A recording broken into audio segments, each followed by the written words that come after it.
Bizkaiko Foru Aldundia. Diputación Foral de Vizcaya. Bizkaia egiten.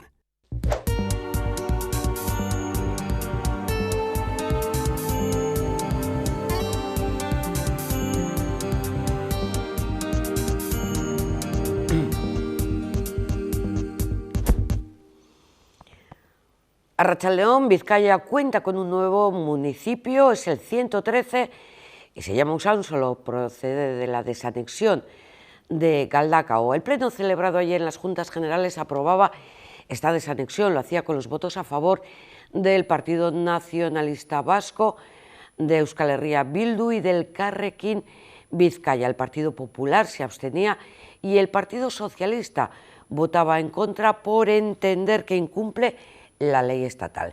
Sin embargo, para la titular de Administración Pública, esta desanexión cumple con la norma foral establecida que marca que tenga una población de 2.500 habitantes y que sea suficientemente aceptable desde un punto de vista financiero.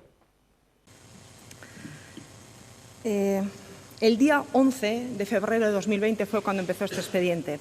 En ese día, el Ayuntamiento de Galdácano remitió al Departamento de Administración Pública y Relaciones Institucionales de la Diputación Foral de Vizcaya la solicitud y documentación relativa al procedimiento de alteración del término municipal de Galdakao para la segregación, en este caso, de parte de su territorio y la constitución de un nuevo municipio independiente, Usánsolo.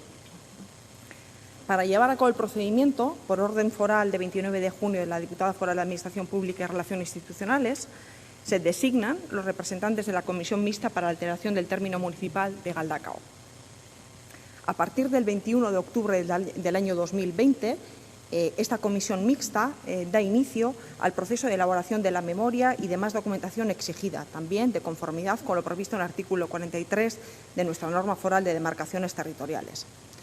Una vez finalizado este proceso, el 16 de julio de 2021, el Ayuntamiento de Galdakao remite a la Diputación Foral de Vizcaya la memoria para la segregación del territorio de Galdakao y constitución de un nuevo municipio, Usánsolo, acordada en este caso por la Comisión Mixta en sesión celebrada el 15 de julio del 2021.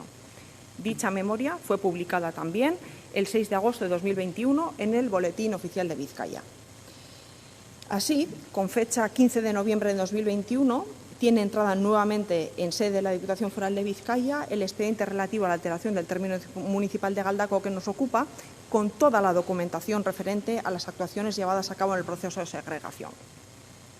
Tras analizar toda esta documentación, que es remitida, como os decía, el día 15 de noviembre de 2021, el 7 de diciembre de 2021, la Dirección General de Administración Local de la Diputación Foral de Vizcaya remite al alcalde de Galdakao un escrito en el que se le indica, entre otros, que la documentación remitida da cumplimiento a las previsiones de la norma foral, que la memoria y demás documentación elaborada por la Comisión cumple con el contenido del artículo 41 de la norma, y también se le comunica que entre la documentación remitida figura un informe del letrado Juan Antonio Landaverea y otro del secretario don Miquel Fuica Fuentes, en el que se indican la referencia al artículo 13.2 de la Ley de Bases, diciendo que esta es legislación básica del Estado y directamente aplicable.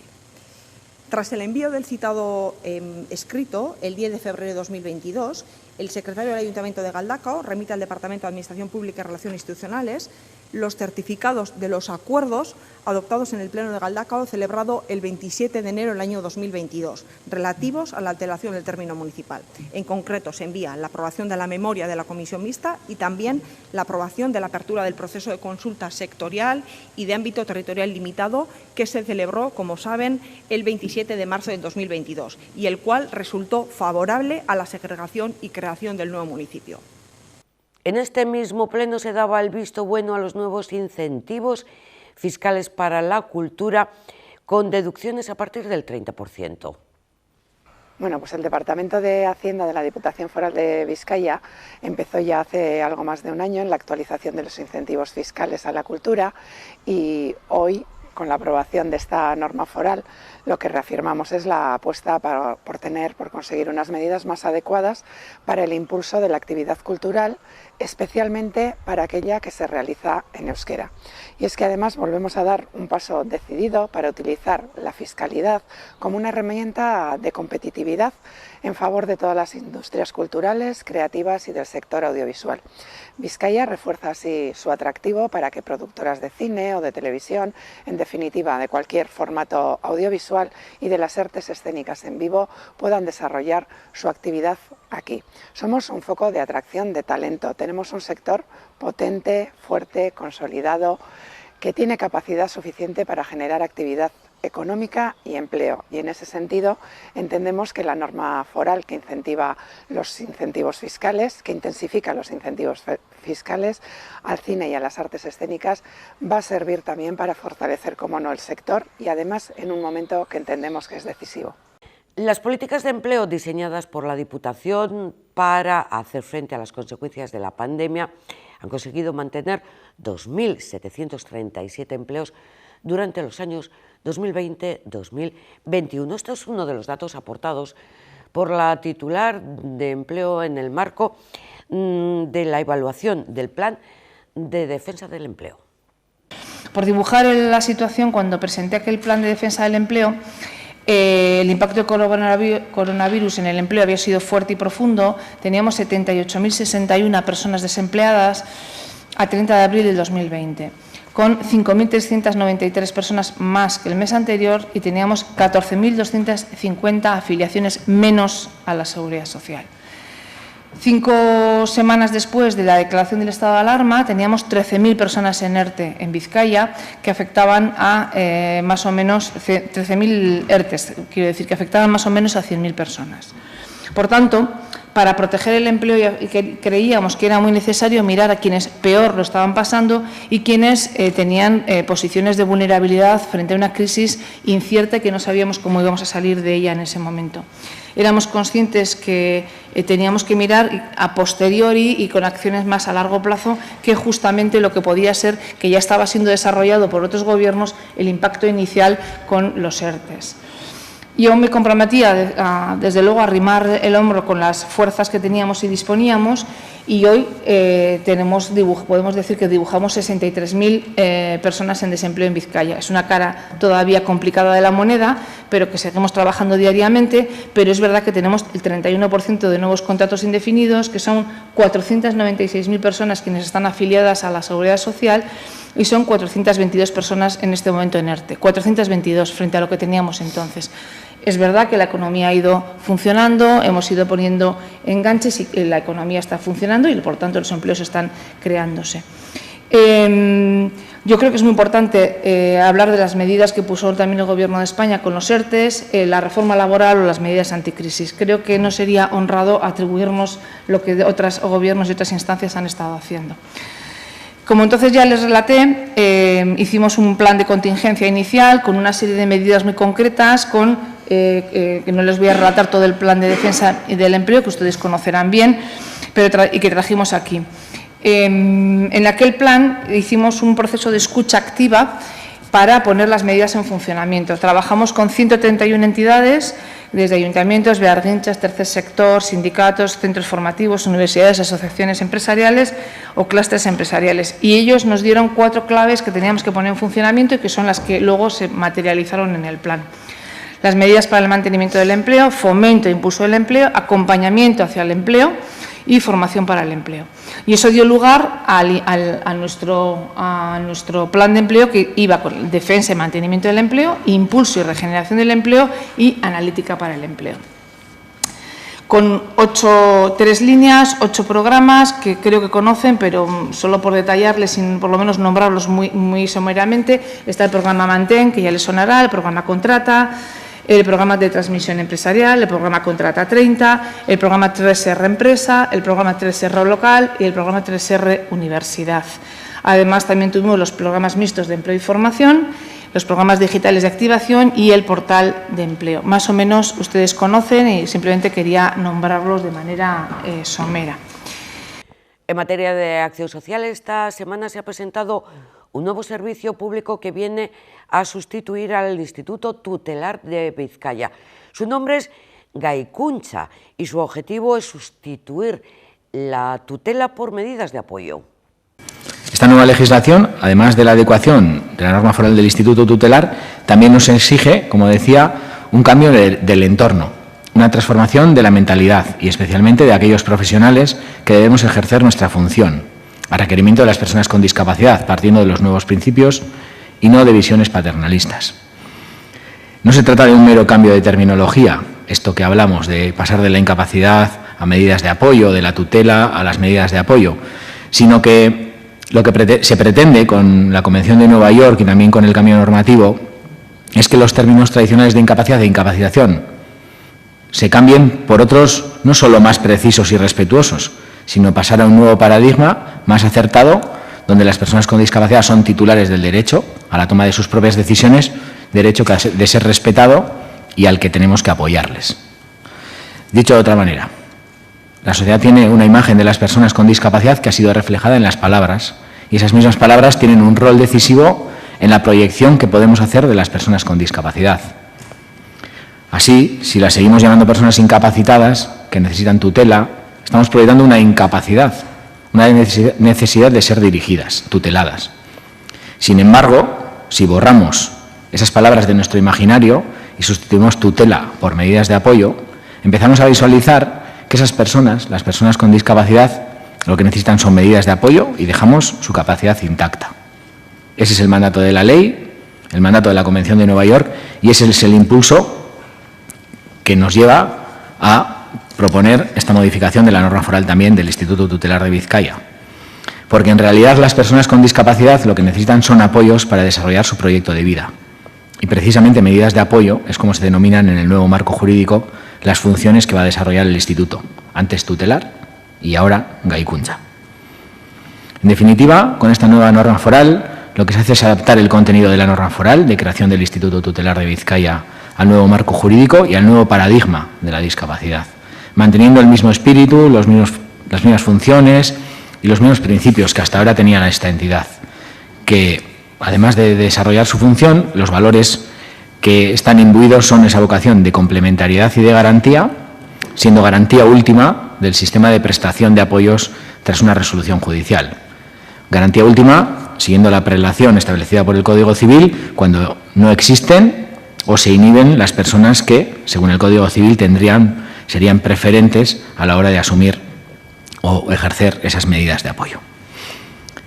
Como ya les decía, ha transcurrido más de un año, septiembre del 2021, desde que se entrara en vigor la reforma, y las sentencias que se están publicando desde los juzgados ya nos dan pistas de que podemos hacer la adaptación sin miedo a que no se ajuste la adaptación normativa de esta norma foral a lo que están dictando los diferentes magistrados. Y voy al concreto detalle ya del texto y la modificación normativa que proponemos. La reforma legislativa mencionada determina la necesidad de adecuación incluso de la denominación, como les decía, que pasará a denominarse Instituto para la Provisión de Medidas de Apoyo Gaikuntza, ya que en la nueva legislación se elimina la tutela para los mayores de edad y se reserva solo, ya en el Código Civil en general, para los menores de 18 años. Y se contempla la curatela asistencial y la curatela representativa, de manera excepcional, esta curatela representativa, como medidas judiciales de apoyo. Por tanto, pasamos de tutelas a curatelas asistenciales o curatelas representativas, siendo labor del juez establecer en su resolución los apoyos judiciales concretos que necesite la persona con discapacidad. Y esta es otra cuestión importante. La resolución judicial tendrá que hacer un traje a medida para cada persona. Tras la modificación de la norma, y esta es la parte, se va a suceder, el Instituto Gaikuntza se va a suceder en todos los derechos y obligaciones del actual Instituto Tutelar, porque va a haber una sucesión real, absoluta, o eso es lo que prevemos, de la misma organización. Por tanto, seguirá ejerciendo las medidas de apoyo que hoy tiene asumidas, sean como tutelas, con la antigua denominación, porque son anteriores al 3 de septiembre del 2021, o las que desde aquel periodo a hoy hayan sido dictadas por resolución judicial. Y así lo seguirá haciendo cuando le confiera la autoridad judicial otras medidas de apoyo. Es decir, seguirá ejerciendo las medidas de apoyo que sean dictadas por resolución judicial. Más de 2.000 menores han hecho su historia de vida acogidos en familias de Vizcaya. Es un dato que viene recogido en el denominado Programa de Acogimiento Familiar, que este año cumple su 25 aniversario. La Diputación Foral de Vizcaya ha conmemorado los 25 años que cumple el Programa de Acogimiento Familiar y lo ha hecho reuniendo a familias acogedoras, jóvenes que vivieron en familias de acogida, testimonios de familias biológicas y profesionales implicados en la vida de los niños y los adolescentes que por diferentes motivos no pudieron o no pueden vivir con sus familias de origen. Es un foro de encuentro en el que han compartido experiencias y testimonios. El diputado de Acción Social, Sergio Murillo, ha agradecido el compromiso y la dedicación de todas las familias y profesionales implicados directamente en la construcción de un futuro mejor para una persona menor en situación de desprotección. Hoy es un día de agradecimiento a todas las familias que durante estos últimos 25 años han acogido a más de 2.000 menores que necesitaban construir su proyecto de vida, su historia de vida en un contexto ideal, el que les han dado estas familias durante estos últimos 25 años. Evidentemente también es un día de llamamiento a las familias de Vizcaya a que acojan, porque seguro que pueden cambiar la historia de vida de un o una menor y hacerla mucho mejor, hacerla también en su familia. En estos 25 años de andadura se han realizado más de 2.000 acogimientos que han sido posibles gracias a las familias que con su esfuerzo y solidaridad han dado esa oportunidad a tantos niños y adolescentes. Es una suerte haber contado todo este tiempo con familias que han abierto las puertas de sus hogares y ampliado su propia familia para recibirles como uno más. Más de 2.000 oportunidades que han ayudado a cambiar la historia de vida de una persona menor. Al encuentro que se ha celebrado en el Palacio Euskalduna de Bilbao han asistido representantes de los colegios profesionales de Psicología, Trabajo Social y Educación Social de Vizcaya, así como organizaciones del tercer sector social como Agintzari, Apnabi, Gorabide o Peñascal. Son entidades aliadas que con su implicación directa están ayudando a tratar de hacer aún más grande la familia del acogimiento de Vizcaya. La Diputación va a invertir 27,7 millones de euros para colocar entre los años 2022 y 2027 toda la red foral de carreteras con iluminarias LED. Sustituirán a las actuales, lo ha dicho el diputado de Infraestructuras, y es una medida que pretende la eficiencia económica y energética. Teníamos una asignatura pendiente. Y la asignatura pendiente es que teníamos que hincarle el diente a la sostenibilidad y a la eficiencia energética del alumbrado, de la iluminación en las carreteras forales. 1.300 kilómetros de red de carreteras forales y en donde además hay una legislación que ya nos obliga. La Ley de Sostenibilidad Energética de Euskadi, que se aprobó el año 2019, insta a las administraciones públicas a impulsar la eficiencia en el uso de la energía y de la promoción del ahorro. Y marca además objetivos claros, de obligado cumplimiento, por cierto, reducción del consumo de energía de un 35% para el año 2030, de un 60% para el año 2050. En las administraciones públicas estamos obligados a hacerlo. Hoy les puedo anunciar que vamos a anticiparnos al cumplimiento del objetivo para el año 2030 en lo que al alumbrado viario y a la eficiencia energética en la red de carreteras afecta. De hecho, hemos estado dando pasos tímidamente. En los últimos años, cualquier infraestructura nueva que hemos puesto en servicio incorpora políticas de eficiencia energética, incorpora iluminarias o luminarias tipo LED, y hoy el 20,3% de la red diaria de carreteras tiene lámparas LED y no lámparas de sodio o lámparas fluorescentes, que es lo que históricamente hemos tenido en la red. Y tenemos, por lo tanto, un reto enorme, que era lograr que el alumbrado de las carreteras forales en Vizcaya, aún mayoritariamente basado, insisto, en lámparas de vapor de sodio o fluorescentes, que tienen consumos muy elevados, que además tienen un ciclo de vida corto, en función de si es a cielo abierto o túnel, entre 4 o 5 años aproximadamente, podamos migrarlos a un sistema LED y además a un sistema LED inteligente. Voy a ver si soy capaz de explicarlo. ¿Qué implica esto? Se trata de migrar a una tecnología más moderna que ofrece posibilidades en el ámbito del consumo, pero también en el ámbito de la gestión. Cambiar a LED no es solo redundar en una reducción del consumo y del ahorro energético, que es muy relevante, sí, pero nos abriría también la puerta a la telegestión o a la llamada gestión inteligente del alumbrado de la red viaria en el futuro. Esto significa que hoy una lámpara de sodio no podemos modificar su regulación en relación con las intensidades, es binaria, o la enciendes o la apagas, no hay más, mientras que con el LED podemos jugar con las regulaciones de intensidades. Frente a unas luminarias tradicionales que consumen más y además son binarias, pues el LED dispone de un equipo de control que permite regular la luminaria, controlarla electrónicamente y ponerla en funcionamientos con diferentes regímenes de potencia. Y esto nos permite reducir la emisión lumínica y reducir, por lo tanto, el consumo, producir un ahorro, pero también, como tiene una flexibilidad muy importante y una vida útil de 20 años, multiplica por 5 prácticamente la vida útil de una lámpara de sodio en un túnel, pues también podemos regular en función de las evoluciones de tráfico o modificarlas en función de la característica de la carretera. Nos da mucha más flexibilidad y además lo hacemos en remoto. Y, insisto, sin necesidad de acceder a la luminaria, que hoy hay que acceder a la luminaria. De forma que vamos a poder relacionar de manera adecuada las necesidades lumínicas de una carretera o de un túnel con la intensidad de luz que emite cada lámpara. Por eso, desde la Diputación Foral de Vizcaya vamos a invertir 27,7 millones de euros desde este mismo año hasta el 2027 para lograr que la totalidad de la iluminación de la red foral sea con tecnología LED, con lo que ello conllevará en términos de reducción de consumos y ahorros, de eficiencia, de sostenibilidad y de mejora en la calidad de la red viaria y su gestión. ¿Y qué esperamos con esta inversión? Reducir en un 50% los consumos y algo más de un 30% el gasto, la factura.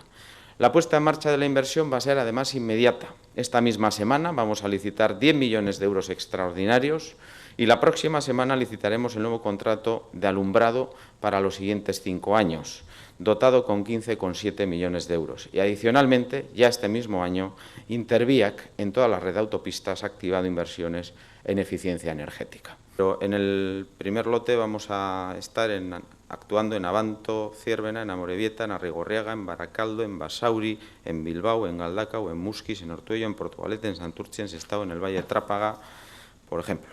Con esta importante inversión de 27,7 millones de euros, damos un paso muy relevante hacia la eficiencia y la sostenibilidad energética de la red viaria. La instalación de la tecnología LED es un elemento clave para reducir el consumo un 50% y para ahorrar mucho dinero. Nos va a permitir un uso eficiente e inteligente de la iluminación, la vamos a poder adaptar a las condiciones de tráfico y a las condiciones de la infraestructura, cada carretera es distinta. Tendremos un alumbrado con una vida útil entre 4 y 5 veces superior a la actual, podremos gestionar en remoto la intensidad de la luz, contribuiremos así a la descarbonización de la economía, a la reducción de los consumos y emisiones y al ahorro energético. Y creo que además nos adelantamos a las obligaciones legales que nos tocan. Estas luminarias, estas luces LED se van a instalar también en el tramo de Bidegorris que va a discurrir entre los barrios de Mamariga y del Villar en Santurce. Es el último de los tramos de esta vía ciclista que enlazará Santurce con La Arena. Este último Bidegorri o esta última fase de conexión de Mamariga con Villar y, por lo tanto, con el Bidegorri de Esquerralea y Machaldea de referencia, que es el Bidegorri de La Arena, es el último golpe de pedal que le faltaba a Santurce para estar perfectamente conectado desde el núcleo urbano con la red, ¿no? Yo creo que es muy relevante si queremos fomentar la movilidad sostenible, si queremos que las personas se animen a utilizar la bicicleta como un modo de movilidad más, que cuenten con la infraestructura adecuada para ello. Y es verdad que ya habíamos conectado hace 2 años ya Villar con La Arena, pero no es menos cierto que no estábamos conectando el núcleo urbano. Ahora sí, lo hacemos desde Mamariga, que es uno de los grandes núcleos que tiene Santurtzi, y por lo tanto estamos dando un paso, yo creo que de gigante en ese sentido. En torno a 8 kilómetros de Bidegorris tiene Santurtzi hoy, o va a tener con este último kilómetro largo que realizaremos, frente a hace apenas 4 años, donde no teníamos ni un solo kilómetro de Bidegorris. Por lo tanto, creo que el salto es cuantitativo y cualitativo para Santurtzi. ¿Y por qué es importante dar pasos en este sentido? Primero, porque generamos conectividad, o sea, conectamos a la gente a través de una infraestructura que es para que se produzca una movilidad sostenible, porque además yo creo que producimos otro gran elemento que acompaña siempre a la movilidad ciclable, que es la movilidad peatonal, porque aquí también incorporamos una sección de 4,5 metros de ancho y por lo tanto hay 2,5 metros para las bicicletas y 2 para los peatones, y eso también es relevante, porque además es seguro, está segregado del tráfico rodado, no tiene que convivir con los coches, no tiene que convivir con los vehículos, por lo tanto es seguro, es cómodo. Y también queríamos incorporar pues un poquito los elementos que tienen que ver con la sostenibilidad desde el punto de vista de la eficiencia energética y también de la recuperación y reciclaje de materiales. Esta conexión de Bidegorri incorporará iluminación LED, lo hará de manera sostenible porque las farolas serán con una pequeña placa fotovoltaica y por lo tanto pues no tenemos ni siquiera que incorporar prácticamente cableado, que ya lo hemos hecho, por cierto, lo hicimos en la conexión Villar-La Arena, o sea, no es la primera vez que lo hacemos, pero sí será la segunda en la que lo hagamos en Santurtzi.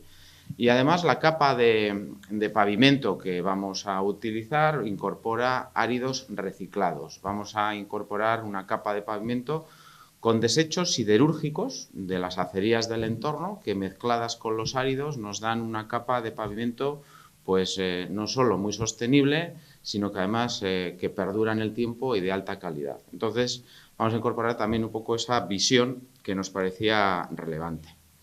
De modo que estamos haciendo, como sabéis, una apuesta muy relevante por la movilidad sostenible.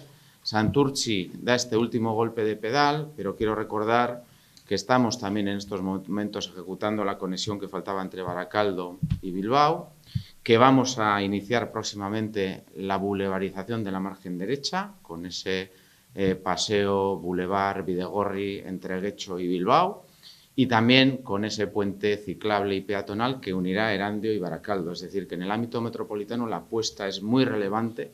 Santurtzi no se podía quedar atrás y creo que ahora puede decir con orgullo que cuenta con una red ciclable muy extensa y que da un salto enorme en poco más de 4 años. La infraestructura, la cultura van de la mano en la siguiente noticia. Hacemos alusión a la colocación de la primera piedra de las obras de ampliación del Museo de Bellas Artes de Bilbao.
tenemos que felicitarnos por ver cómo comienza a hacerse realidad un gran proyecto de expansión para nuestro museo que permite mantener su esencial unidad en este singular espacio de la ciudad, gracias a la colaboración entre el mejor talento local y universal. Gracias a Norman, gracias a Luis Mari Uriarte y a todo el fantástico equipo que ha participado en el desarrollo de este proyecto.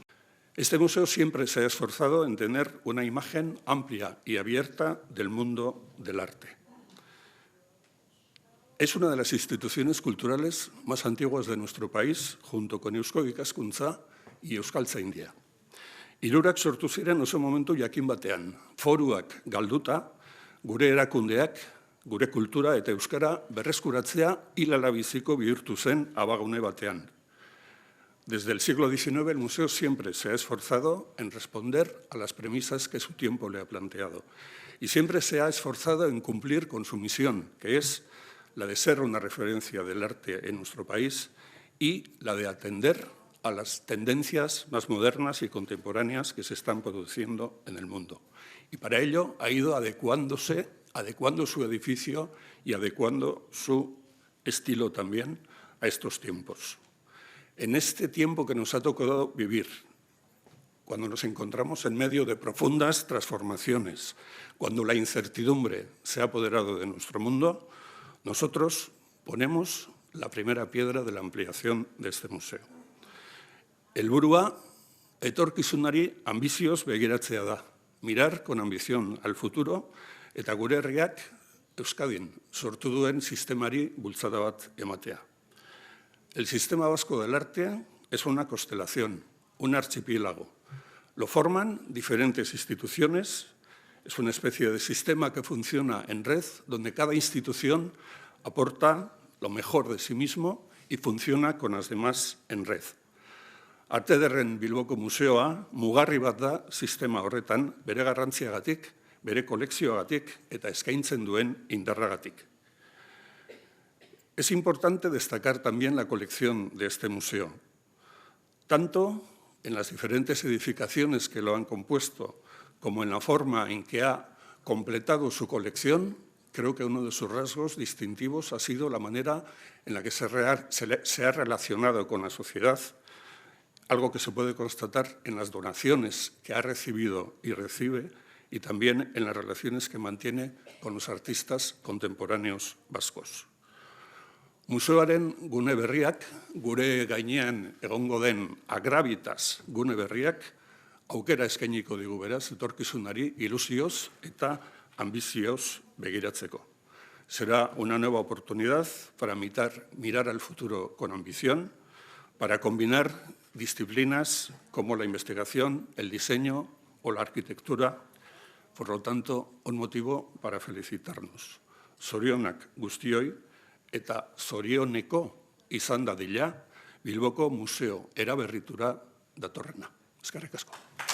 Es cierto que poner la primera piedra para que surja algo es importante, pero yo creo que es más importante y más gratificante al menos hacerlo para consolidar un proyecto que ya ha echado sus raíces, que ya tiene un itinerario de éxito y que se proyecta hacia el futuro con unas muy buenas garantías, ¿no? Creo que es un día importante en el que además vinculamos muy bien lo local con lo internacional y lo internacional con lo local. Creo que servirá para ofrecer unos puentes y unas relaciones mucho más estrechas y mucho más fructíferas a todo el mundo del arte, no solo en Vizcaya, sino en Euskadi, en Europa y a nivel internacional en general.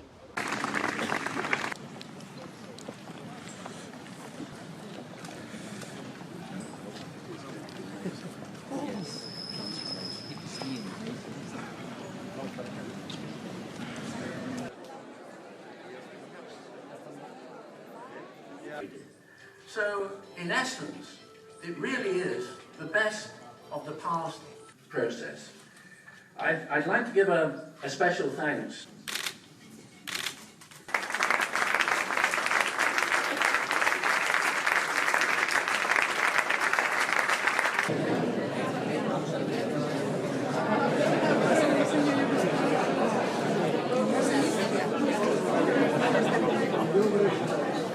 Con este reportaje sobre esta colocación de la primera piedra, lo que será la ampliación del Museo de Bellas Artes de Bilbao, nos despedimos. Crónica Semanal volverá a estar con todos ustedes el próximo jueves. Gracias por su atención.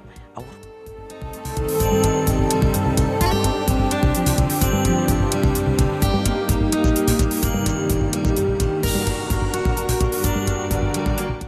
Bizkaiko Foru Aldundia. Diputación Foral de Vizcaya. Bizkaia egiten.